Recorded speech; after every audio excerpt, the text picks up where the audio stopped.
सर्दियों में दिमाग को कैसे तेज रखा जाए, अपने शरीर को स्वस्थ कैसे बनाया जाए, अपने शरीर को कैसे स्ट्रांग बनाया जाए। इसीलिए मैं आज बहुत ही अच्छी रेसिपी लाई हूँ आपके लिए, जो ठंड में भी आपको रखेगी स्वस्थ, आपको रखेगी हेल्दी और आपकी हड्डियां बनेगी मजबूत। और ठंड में जो बिना बुलाए मेहमान यानी कि बिना बुलाए बीमारियां जो आ जाती है, वो ऐसी कोसों दूर भागेगी जो कभी वापस ही नहीं आएगी। इसके लिए क्या करना है? उसके लिए सिर्फ और सिर्फ 1 चम्मच आपको रोज खाना है, अपने परिवार को भी खिलाना है, खुद भी खाना है, जो हम आगे रेसिपी बनाएंगे। तो साथियों नमस्कार, मैं लता पांडे स्वागत करती हूँ आप सभी का जीवनसार चैनल में और फॉरएवर हेल्दी चैनल में। मेरी दोनों चैनल की फैमिली स्वस्थ रहे, मस्त रहे और व्यस्त रहे, इसीलिए मैं नई नई रेसिपीज ला रही हूँ। और भी आपको किसी सब्जेक्ट के ऊपर रेसिपी चाहिए तो बताइएगा, वो भी मैं आपको बना के दूंगी।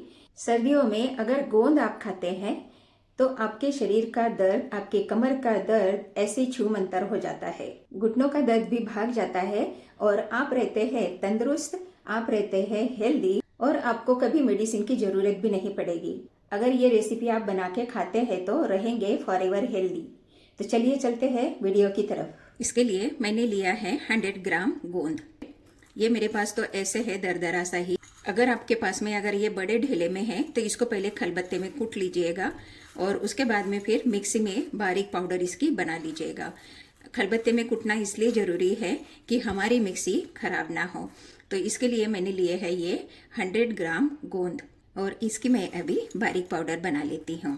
गोंद को मैंने पीस लिया है और ये बिल्कुल बारीक पाउडर हमको मिल चुका है।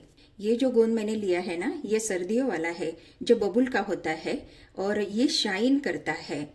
यहाँ मैं आपको बता दूँ, गोंद 2 तरीके से आते हैं।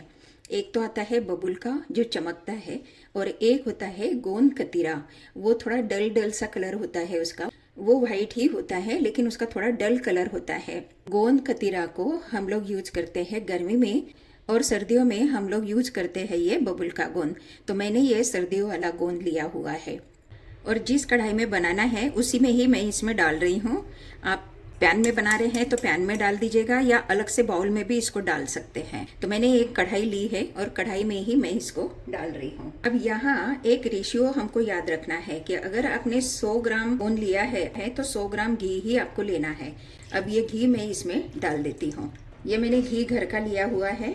अभी जो मैंने घी कैसे बनाना है उसका जो वीडियो डाला था वही घी है ये, बिल्कुल शुद्ध और बिल्कुल क्लियर, घर वाला, कोई मिलावट नहीं, एकदम नेचुरल। तो इस तरीके से अच्छे से इसको हिला दीजिएगा। अच्छे से हिला देंगे, ये गोंद घी को पी लेगा और इनकी दोस्ती हो जाएगी, यानी ये मिल जाएगा। सर्दियों में गोंद खाने से कमर दर्द दूर होता है, खत्म होता है, हड्डियां मजबूत होती है। मैंने इसको अच्छे से हिला दिया है, मिक्स कर लिया है और अब इसको लगा देती हूँ मैं ढक्कन, ताकि गोंद अच्छे से घी में डूब जाए। ये इसे ढक्कन लगा के साइड में इसको रख दीजिएगा। गोंद कभी भी अकेले नहीं खाया जाता, अगर खाते हैं तो आपके दांतों को ये चिपक जाएगा, इसलिए किसी न किसी रेमेडीज में इसको मिलाकर खाना चाहिए। अब मैं इसको रख देती हूँ साइड में। अब मैंने रेसिपी बनाने के लिए है 100 ग्राम बादाम, 100 ग्राम काजू, 100 ग्राम अखरोट, 2 टेबलस्पून है वाटरमेलन के बीज यानी कि तरबूजे के बीज, 2 टेबलस्पून है खरबूजे के बीज यानी कि मस्क मेलन। ये सारी शरीर के लिए बहुत अच्छी होती है, दिमाग के लिए बहुत अच्छी होती है। अगर ये रेसिपीज आप बना के खाते हैं तो आपको मेडिसिन की तो जरूरत पड़ेगी ही नहीं। आपका शरीर स्वस्थ रहेगा, आपका दिमाग तेज बनेगा और बीमारियां आपसे कोसों दूर भागेंगी। अब इन सारी चीजों को मैं दरदरा कर लेती हूँ, फाइन पेस्ट नहीं बनाना है। अगर फाइन पेस्ट हम बनाएंगे ना तो इसका तेल निकलने लगेगा और हमें वो नहीं चाहिए, हमें सिर्फ इसके टुकड़े चाहिए। 2 सेकंड चलाया फिर बंद कर दिया, 2 सेकंड चलाया फिर बंद कर दिया। यहाँ यही ख्याल रखना है कि इन सारी चीजों का तेल नहीं निकलना चाहिए। सबसे पहले बादाम को ग्राइंड करूंगी, उसमें फिर अखरोट डालूंगी, उसके बाद काजू, और ये सीड्स तो फिर बहुत जल्दी ग्राइंड हो जाते हैं। इन सभी का ऐसे दरदरा सा पाउडर बनाना है इस रेसिपी के लिए। तो इसको मैं रख देती हूँ साइड में। मैंने ये 2 अंजीर बारीक टुकड़ों में काट लिया है। ये मैंने 100 ग्राम गोला कद्दूकस कर लिया है। आप ग्रेटेड जो आता है नारियल का बुरा वो भी ले सकते हैं या घर में ऐसे ग्रेट कर सकते हैं। अब इसको मैं कर लूंगी कढ़ाई में फ्राई। कढ़ाई गर्म होने के बाद में इसको बिल्कुल स्लो फ्लेम के ऊपर कर देती हूँ और ये जो नारियल को कद्दूकस कर लिया था वो मैं अच्छे से भूंज लेती हूँ। कलर चेंज नहीं होना है, इसको जलाना नहीं है, बिल्कुल स्लो आंच के ऊपर इसको भूनना है और हमें एकदम क्रिस्पी क्रिस्पी मिले। अगर हम इसको फ्राई कर लेते हैं तो बहुत अच्छा स्वाद आता है इसका। धीमी आंच के ऊपर ही इसको भूंजे। इसकी खुशबू आती है जब तक ही भूंजे, काला नहीं करना है, हमें कलर नहीं चेंज करना है, लेकिन ये भूंज गया है, बहुत अच्छे से खुशबू इसकी आ रही है। अब मैं गैस को कर देती हूँ बंद और इसको तुरंत दूसरे बाउल में निकाल देती हूँ। कढ़ाई में नहीं रखना है क्योंकि ये नीचे से लगने लगेगा। फिर पूरे अच्छी तरीके से गोंद घी को पी चुका है। मैंने जिस कढ़ाई में बनाना था उसी कढ़ाई में इसको डाल दिया था। आपने अगर अलग बाउल में डाला है तो आपको एक यहाँ पैन लेना पड़ेगा या कढ़ाई लेनी पड़ेगी और कढ़ाई में उसको ट्रांसफर करना पड़ेगा। अब मैंने मीडियम आंच के ऊपर कढ़ाई को रख दिया है और घी पिघलने लगा है। ये ध्यान रखे, एक जैसे इसको हिलाते रहना है, ये नीचे ना लगे, इस बात का ध्यान रखे। अच्छे से हिलाते रहना है। घी पिघलने लगा है और अब गोंद फ्राई होने लगेगा।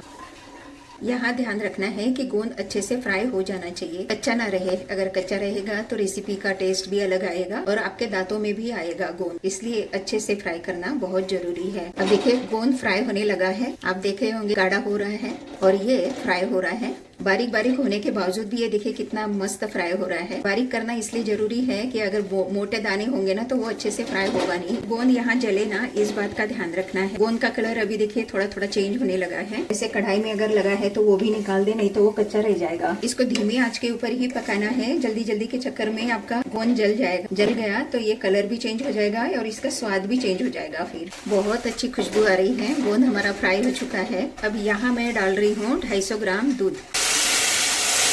इसको अच्छे से पकाना है। इसको अच्छे से उबाल दे, हिलाते रहे ताकि ये नीचे लगे ना। सर्दियों में इसको जरूर बनाना है। आपका इम्यून सिस्टम ये स्ट्रांग रखता है। सर्दी खांसी आपसे कोसों दूर भागती है और आप स्वस्थ रहते हैं। शरीर कमजोर होने से जो रोग अटैक करते हैं हमारे शरीर के ऊपर, वो रोग भी अटैक नहीं कर पाते हैं। अगर हमारा इम्यून सिस्टम अच्छा रहेगा तो फिर तो कोई बात ही नहीं है, रोग आएंगे ही नहीं। इसको अच्छे से उबाल लेना है। इनको बच्चों के लिए जरूर बनाना चाहिए। इसको तो बच्चे बूढ़े जवान सब खा सकते हैं। दूध खत्म होने तक इसको हिलाते रहे। आपको यहाँ लगेगा कि ये फट रहा है, लेकिन ये फट नहीं रहा है। गोंद के कारण ऐसे हो रहा है, लेकिन ये फट नहीं रहा है, बल्कि इसका स्वाद अच्छा आएगा और बेनिफिट हमारे शरीर के लिए बहुत अच्छा होएगा। इसको बच्चे बूढ़े जवान सभी खा सकते हैं, मेल फीमेल सभी खा सकते हैं, क्योंकि सबके शरीर के लिए ताकत चाहिए होती है। सबका शरीर स्वस्थ रहना चाहिए परिवार में। ये रेसिपी जरूर बनाए। इसको हिलाते रहना है ताकि ये नीचे लगे ना, और ऐसे साइड साइड से कढ़ाई से भी निकालते जाए। देखिए दूध भी हमारा पक रहा है, बिल्कुल आखिरी स्टेज के ऊपर आ गया है। इसको हिलाते रहना है, नीचे ना लगे, इस बात का ध्यान रखना है। मैंने 100 ग्राम धागा मिश्री पाउडर इसमें डाला हुआ है और ये मैं करीब 40 ग्राम गुड़ भी इसमें डाल रही हूँ।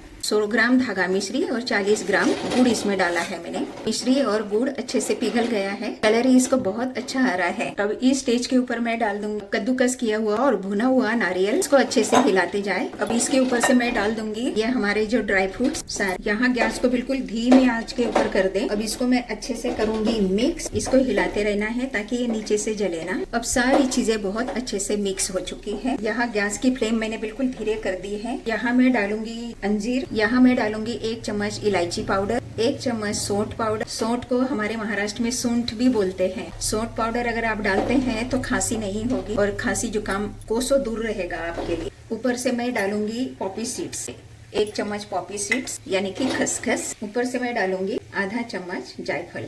हमने इसमें जो भी सारी चीजें यूज की है ना, ये सब गर्म तासीर वाली है। ये सर्दी में हमारे शरीर के लिए बहुत बेनिफिट देने वाली है और गर्म तासीर वाली सारी चीजें हमने इसमें इस्तेमाल की है। जायफल भी आपके लिए बहुत बेनिफिट देता है सर्दी में, क्योंकि ये भी गर्म तासीर वाला होता है। ये देखिए साइड साइड से घी निकल रहा है इसका और ये कढ़ाई को छोड़ रहा है।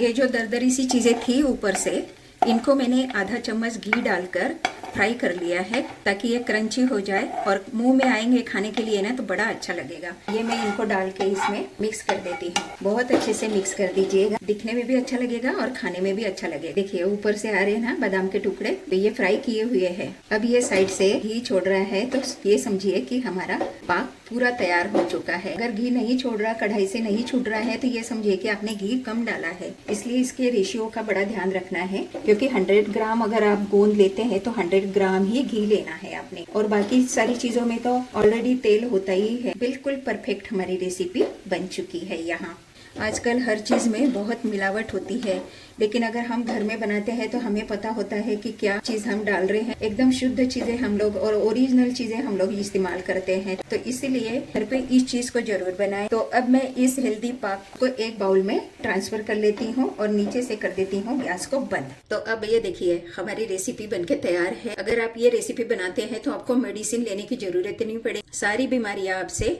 दूर रहेंगी। तो ये रेसिपी जरूर बनाएं। आपके यहाँ इसे क्या कहते हैं जरूर बताइएगा कमेंट में।